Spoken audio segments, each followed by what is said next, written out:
मित्रों, आज लोकपाल विधेयक के संबंध में जो संसदीय स्टैंडिंग कमेटी है, personnel public grievances law and justice की, राज्यसभा में उसकी रिपोर्ट पेश की गई है। रिपोर्ट हम लोगों को आज पढ़ने को मिली है और 30 सदस्यों की इस कमेटी में कुछ लोगों ने अधिक विषय पे, कुछ लोगों ने कम विषयों पे, पर कुल मिलाकर अलग अलग प्रकार के 17 सदस्यों की डिसेंट है। With a note of dissent of some 17 members.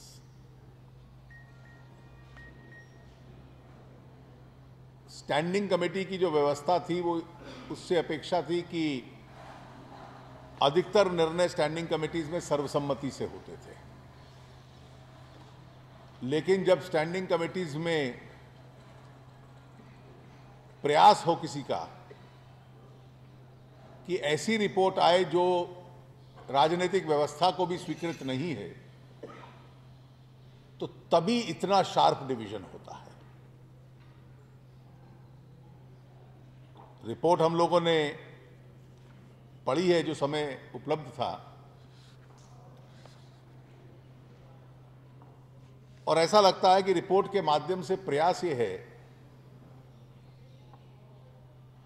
कि लोकपाल का विधेयक जो इसी सत्र में पेश होना है और इसी सत्र में अप्रूव होना है, जो सरकार की तरफ से और पूरे राजनीतिक व्यवस्था की तरफ से एक सार्वजनिक घोषणा है, उसको इतना विवादित बना दिया जाए, उसको इतना कॉम्प्लिकेट कर दिया जाए कि इसकी संभावनाएं कम हो जाएं। मुझे तो इन प्रस्तावों के पीछे इस प्रकार की नीयत लगती है।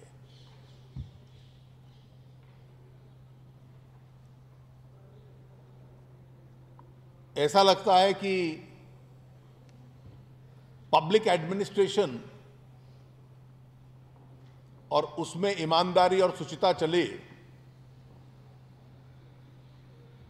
उसके लिए जो एक व्यवहारिक समझ चाहिए थी, उसके स्थान पर केवल कानूनी तर्कों में यह रिपोर्ट उलझ गई है।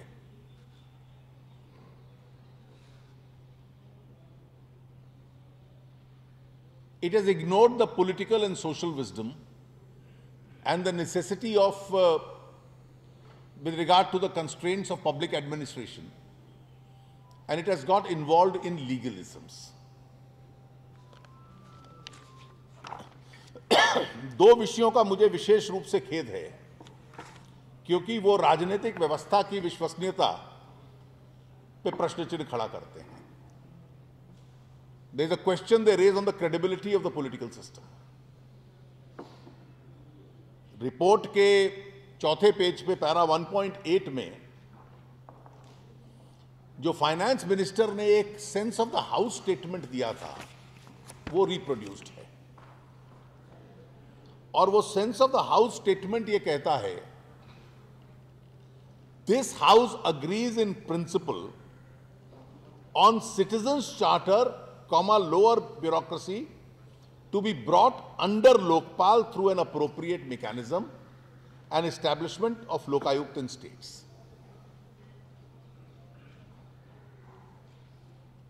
दो विषय राज्यों में लोकायुक्त बने वो अलग विषय है, लेकिन ये पहले दो विषय जो थे, सिटीजन्स चार्टर और लोकायुक्त और लोअर ब्यूरोक्रेसी, जिसको ग्रुप सी और डी कहते हैं, to be brought under Lokpal. मैं अंडर शब्द के ऊपर एम्फोसिस दे रहा हूं। जब श्री अन्ना हजारे ने अपना उपवास तोड़ा था और दोनों सदनों में बहस के बाद जो sense of the house statement था, जिसमें दोनों सदनों की एक प्रकार से सहमति थी और पूरे देश को यह बतलाया गया कि लोअर ब्यूरोक्रेसी और citizens charter under the Lokpal होंगे, अब इस रिपोर्ट पे इन दोनों विषयों को पढ़ लिया जाए। Neither is lower bureaucracy under the Lokpal, nor is the citizens charter under the Lokpal.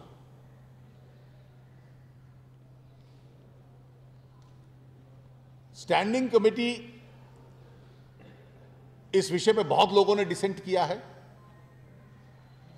क्योंकि जो हमने एक सेंस ऑफ द हाउस, एक प्रकार से सार्वजनिक कमिटमेंट होती है और इस वायदे और कमिटमेंट को तोड़ा नहीं जा सकता। पूरी राजनीतिक व्यवस्था की विश्वसनीयता पे एक प्रश्न चिन्ह है। वो किस प्रकार से आप लाएंगे अंडर द लोकपाल, उसमें आपको फ्लेक्सिबिलिटी थी, उसमें लचीलापन था। लेकिन आप नहीं लाएंगे, और जो तर्क दिए हैं उन दोनों चैप्टर्स में वो ये है कि why it should be a separate mechanism. मैंने इसलिए कहा कि सरल विषयों को उलझन में डाला गया है। Simple subjects have been complicated through legalism. I have no hesitation in saying this looks like a lawyer's draft which is devoid of the political and administrative realities and which gives no consideration to the fact that if the sense of the House resolution is not complied with, the credibility of the entire political system will be at stake. इसके अतिरिक्त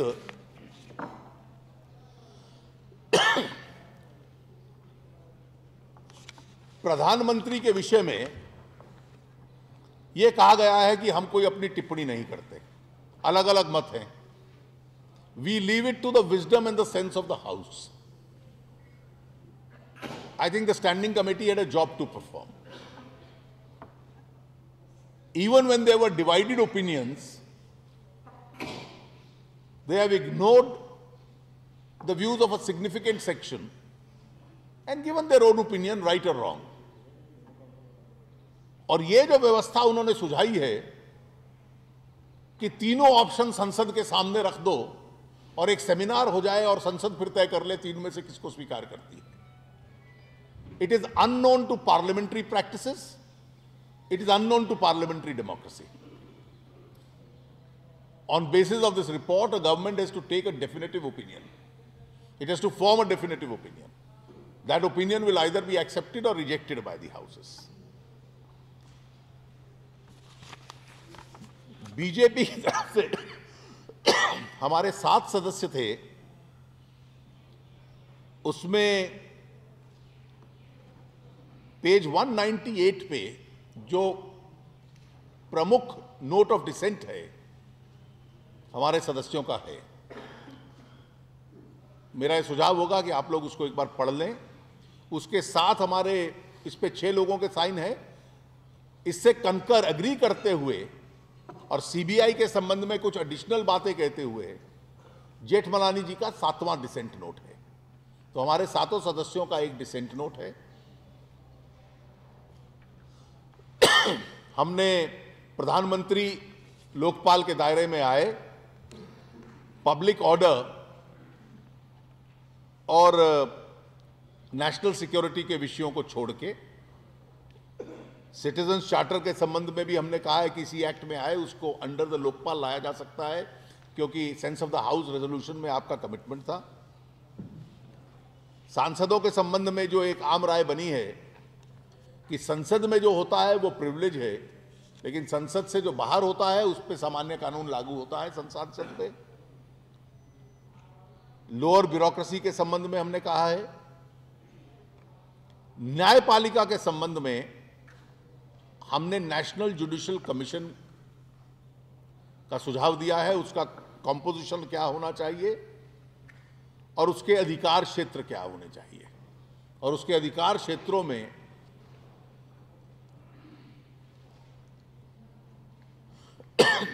grievances और नियुक्तियां दोनों उस क्षेत्र में आए। लोकपाल को नियुक्त करने का जो कोलिजियम है वो सरकार से इंडिपेंडेंट हो, उसका कॉम्पोजिशन भी हमने सजेस्ट किया है। एक सर्च कमेटी की बात भी हम लोगों ने उसको इंडोर्स किया है। सीबीआई के विषय को लेकर बहुत विवाद है, तो इसलिए मैं सरलता से समझाना चाहता हूं कि हमने सीबीआई के संबंध में क्या कहा है। हमारे सांसदों ने यह कहा है कि सीबीआई को सरकार से डीलिंक करके ऑटोनोमस बनाया जाए।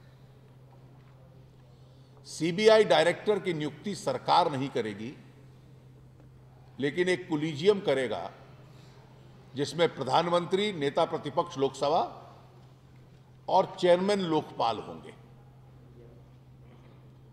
सीबीआई के 2 विंग्स होंगे, इन्वेस्टिगेशन और प्रोसिक्यूशन। प्रोसिक्यूशन जो है वो हेडेड बाय डायरेक्टर प्रोसिक्यूशन होता है, वही प्रोसिक्यूटर्स की नियुक्ति करेगा। डायरेक्टर प्रोसिक्यूशन की नियुक्ति भी यही कोलिजियम करेगा।